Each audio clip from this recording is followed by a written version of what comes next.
Imagine needing a liver transplant and your doctor having the ability to make one with a 3D printer. This type of scenario may soon be moving from the realm of science fiction into reality.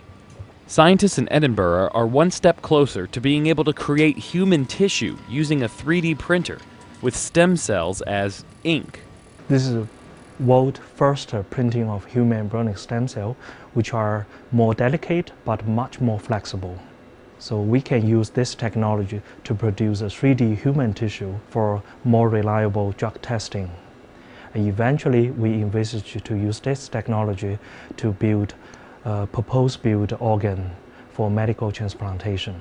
Bioengineer Alan Faulkner Jones built the printer, which deposits living cells onto a surface in a specific pattern. What we have here is our brand new in-house built cell printer, which I built from scratch using parts from an old 3D printer and some brand new bits that we got from other suppliers. Stem cells can develop into any cell in the body, which creates the possibility of a 3D printer like this one day creating any human body part or organ.